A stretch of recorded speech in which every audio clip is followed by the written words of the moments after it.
What's happening, Eagles fans? We're back with another episode of The Bird's Nest. I'm Tannergils Martin with Max Gritzula, and today we're coming after a loss, but what a game that was. Jalen Hurts, 24 of 44, 338 yards, 3 touchdowns, no interceptions. He also did it on the ground 11 times with 63 yards. He had competition on the other side with Kyler Murray. But Jalen Hurts looked great in his second career start. Max, are you starting to backtrack on the off-season, trading Jalen Hurts away and keeping Carson Wentz? You know what? To be honest with you, I think so. And I know it's only 2 games. And how long can you really go with that excuse? Oh, we've only seen him for 2 games. Oh, we've only seen him for 4 games. Oh, we've only seen him for 6 games. That excuse runs out after time. And I know everybody in the city of Philadelphia is going to say it's only been 2 games, but through 2 games, I mean, maybe he doesn't have the attributes that Wentz has as far as the 6'5" frame, as far as the, rocket launcher for an arm or things like that, but he can definitely escape. He looks to be leading this offense at a better rate than Wentz was. People respond to him better. The offense just looks to pick up its pace when he's on the field, and people are playing harder for him. There's no doubt about that. The offensive line has played harder. The defense especially has played harder and picked up their intensity with Hurts now stepping in. So I think if you ask me, I definitely is starting to backtrack after 2 games of seeing Hurts and his ability both on the ground and through the air. Yeah, the game, however, didn't start off too great. You have that Hurts safety in the beginning of the game. There's a blocked punt. It doesn't seem to go the Eagles' way the first, I believe, 11 minutes. And at one point we were down, was it 16-0 at Yeah. one point? And Hurts really showed some poise back there in the pocket too. You wanted to see him maybe throw the ball more and show the Eagles fans that he does have an arm and he's not just going to rush all over the field and be the leading rusher on this team. So that was really great to see, and he's so strong too. He pulls Buda Baker into the end zone with him, and this guy's a rookie. And sometimes watching this game, you forget. Of course, there's mistakes made, and but even the defense and some of these guys were selling tires a few weeks ago, and now they're given the job to cover one of the best wide receivers in the game right now, not if maybe the best wide receiver in this game. Max, what impressed you besides obviously Jalen Hurts and how he definitely will be the starter for next Well, game? one player I want to look at specifically is Quez Watkins, 3 catches for 40 yards and that touchdown. That's the first time, any of us have really seen his speed utilized, right? He had a screen pass to the outside where I thought it was going to be -4 yards, and he was able to turn that into a +4 yards. He also had the touchdown down the sideline early on in the football game, and Miles Sanders finally able to pick up some chunk plays. I've been on him pretty tough lately over the past few weeks, but, he picked up 6-7 yard carries. The offensive line, maybe that was a factor because they're playing better, obviously, with Jalen Hurts in there. And I was also impressed that Hurts didn't run just to run in this game as well. Like he was a thrower first. He picked his spots. He didn't run 18 times like he did last week against the Saints. So overall, from those perspectives of the offense, I was impressed. And defensively, I was impressed mostly from the defensive line, obviously picking up their intensity.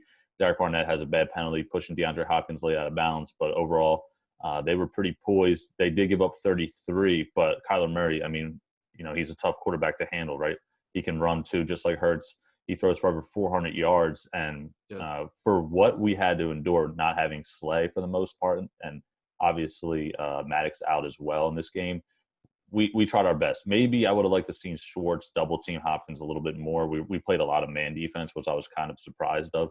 But, they kept up the fight, kept us in the game, and it was close down to the wire. It went down to the last play of the game, which I didn't expect. I know you probably didn't expect it as well. I thought it would probably be a little bit more lopsided in the Cardinals' favor. Maybe not a 2-touchdown lead, but definitely thought it would be, a little bit more ballooned in the stat sheet and the scoreboard.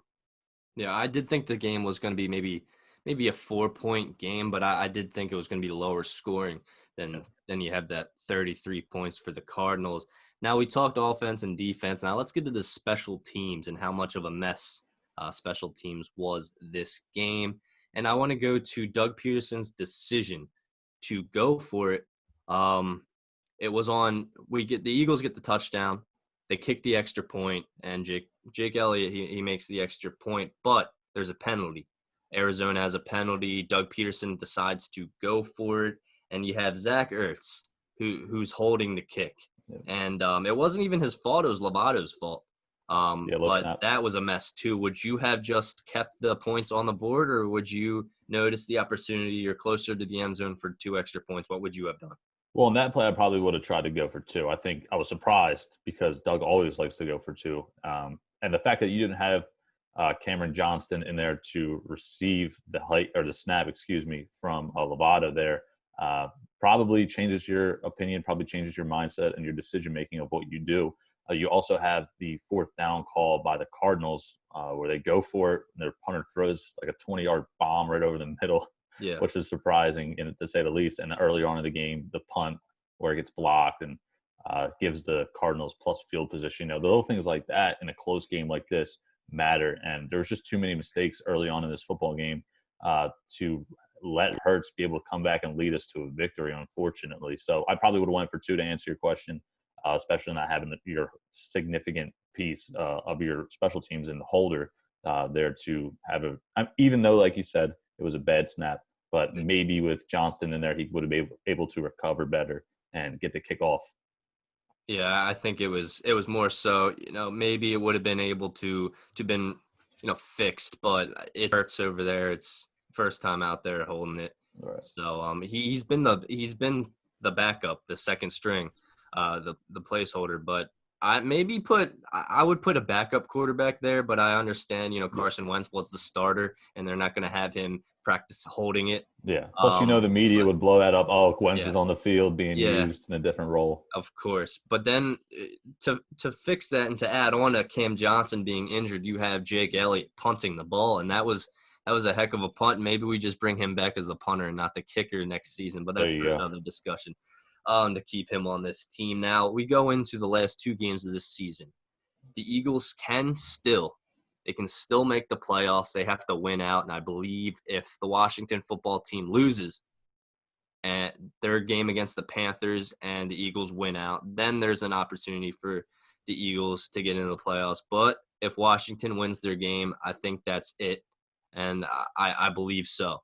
But you're going into a division rival game against the Dallas Cowboys with a rookie quarterback who has so far he's proved himself to be calm under pressure, especially that ball gets taken from his hands, he picks it up, tosses it to Goddard, and Goddard goes out of bounds. What a play. I'll tell you, Wentz wouldn't do that. Wentz wouldn't do that. Yeah, it's crazy. So what are you looking forward to in this Dallas Cowboys game? And the Cowboys, they've been looking better. You got even playing better without Ezekiel Elliott in there. What are you looking towards? Yeah, look out for those Cowboys, man. They're hot. 2 in a row for those Dallas Cowboys. Granted, it was against the Cincinnati Bengals, who were a bottom 3 team in the league, and the 49ers, who have a completely washed defense with all the injuries they've suffered.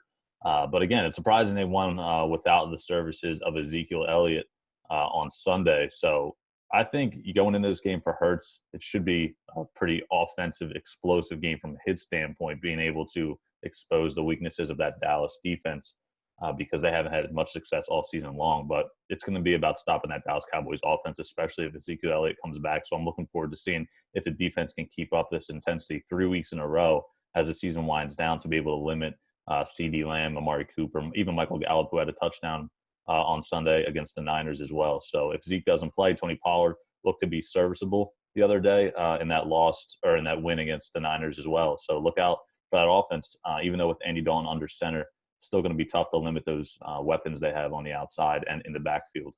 Yeah, Darius Slay should be back for Amari Cooper. They have quite a history. It's a must win. It's definitely a must win because you got Washington at the end of the season. Their defense is probably top 5 in the league. They almost beat Seattle somehow on Sunday with Chase Young the way he's playing. You got to be mindful of him. But this is a must win.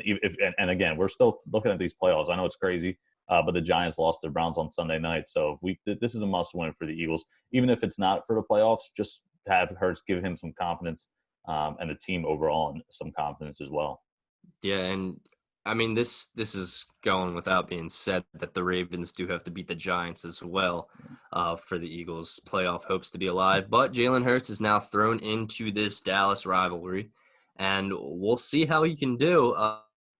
Even more so under pressure because now you have these 2 games under his belt, and we're able to more so evaluate him as an NFL quarterback.